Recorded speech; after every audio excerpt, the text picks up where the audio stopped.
रामं रघुवीरं राजीव नेत्रं रघुवंशनाथं कारुण्य रूपं करुणाकरं तं श्रीरामदूतं शरणं प्रपद्ये मनोजवं मारुततुल्यवेगं जितेन्द्रियं बुद्धिमतां वरिष्ठं वातात्मजं वानरयूतमुख्यं श्रीरामदूतं शरणं प्रपद्ये।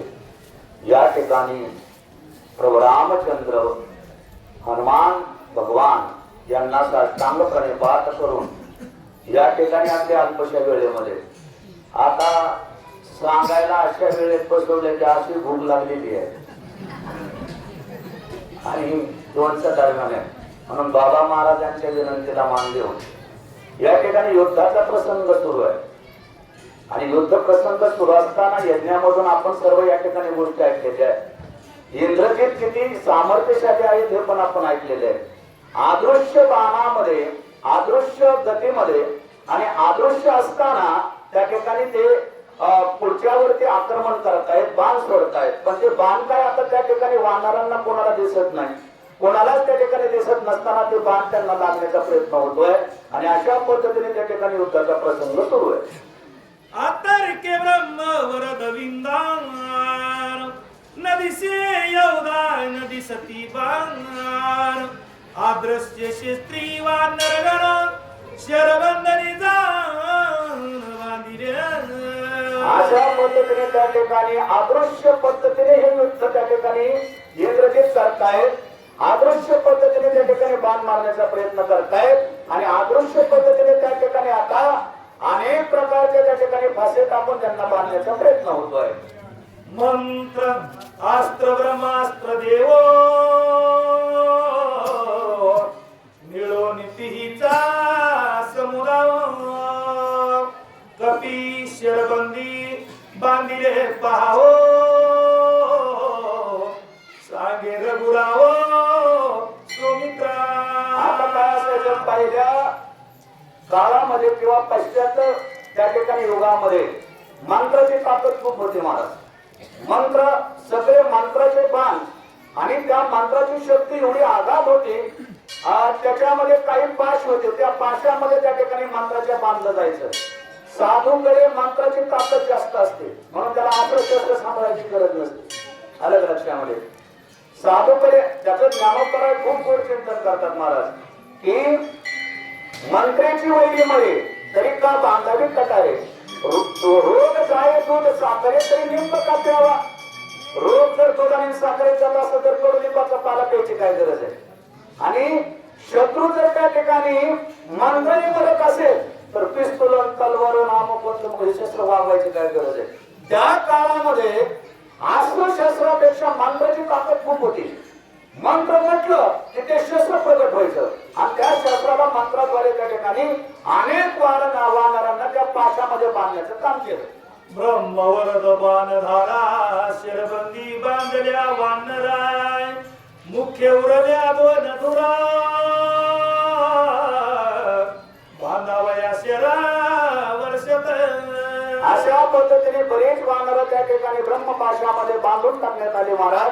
अनेक त्या ठिकाणी शरपंजरी या ठिकाणी त्या पद्धतीने बांधण्याचा प्रयत्न त्या ठिकाणी होऊ लागलेला आहे। अवस्था दोन्ही इंद्रजित वदी विनील विकटवाणी ते निवारावया धरणी शरबंदनी पौळावे अशा पद्धतीने इंद्रजिताने आपल्या जवळची सगळी सामर्थ्य शक्ती खर्च करून त्या ठिकाणी शरबंधनामध्ये ब्रह्मबंधनामध्ये अनेक प्रकारचे विद्या कौशल्याने मंत्र तंत्राच्या विद्यामधून आता त्या ठिकाणी पाशबंध टाकण्याचा प्रयत्न त्या ठिकाणी करू लागलेले शिववरदान तैसेची सावे ब्रह्मवरदान नित्या करिता ब्रह्मवचन दुसदारुण स्वमित्रा की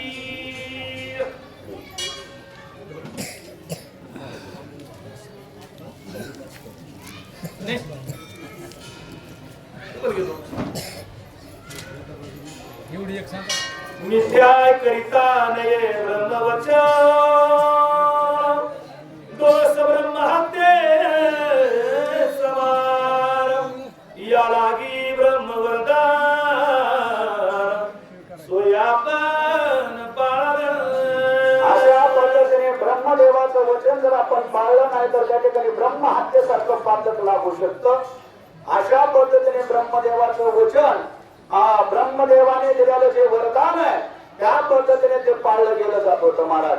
अलग लक्षामध्ये पण त्याच्या वचनामुळे ब्रह्मदेवाच्या वचनामुळे त्या ठिकाणी अनेक प्रकारे त्या ठिकाणी बंधनं प्राप्त होत होती. अवमानिता ब्राह्मणासी सोमोपजेन भगवंतासी मिथ्या करिता ब्रह्मवरदासी परमदोषी होई अशा पद्धतीने त्या ठिकाणी दोन गोष्टी महत्वाच्या रामायणातून घेऊन जा. घरामध्ये जर अतिथी आला कोणी तर त्याला विनमुख कधी माघारी पाठवायचं नाही. ब्राह्मणाची निंदा, संतांची निंदा, साधूची निंदा कधी आपल्याकडून घडू द्यायची नाही. या दोन गोष्टीला जगतामध्ये सर्वात मोठं पाप मानलं गेलेलं आहे. आपल्या घरातून जर अतिथी विनमुख गेला तर तो आपलं सगळं पुण्य घेऊन जात असतो. लक्षात ठेवा. गोटभर पाणी पाजायला किती वेळ लागतं महाराज आणि एक कप चहा ठेवायला. पण तो जर तसाच गेला तर आतापर्यंत कमवलेलं पुण्य सगळं जात असतं. म्हणून ब्राह्मणाचा अपमान होऊ नये, ब्रह्मविद्येचा अपमान होऊ नये अशा पद्धतीने दोन गोष्टी त्या ठिकाणी पाळल्या जाऊ शकतात. समूळ मुळीचे लक्षण आम्हा दोघाशी नाही मरण साताळ ब्रह्मशरबंध संदेह कोण सुमित्रा. आता त्या ठिकाणी सुमित्रा म्हणजे लक्ष्मण. याच्यामध्ये संदेहच नाही की लक्ष्मणाशिवाय मला वाटतं की इंद्रजित त्या ठिकाणी पराजित होऊ शकत नाही. अशा पद्धतीने या ठिकाणी युद्धाचा प्रसंग सांगितला जातोय.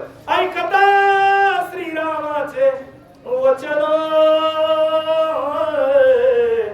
शिरबंदी पहुडे लक्ष्मण त्याची सय रघुनंदन शिरबंदी जाण पहुडला. अशा पद्धतीने आता फक्त प्रभू रामचंद्रांचं वचन त्या ठिकाणी ऐकून फक्त लक्ष्मण त्या ठिकाणी इंद्रजितासमोर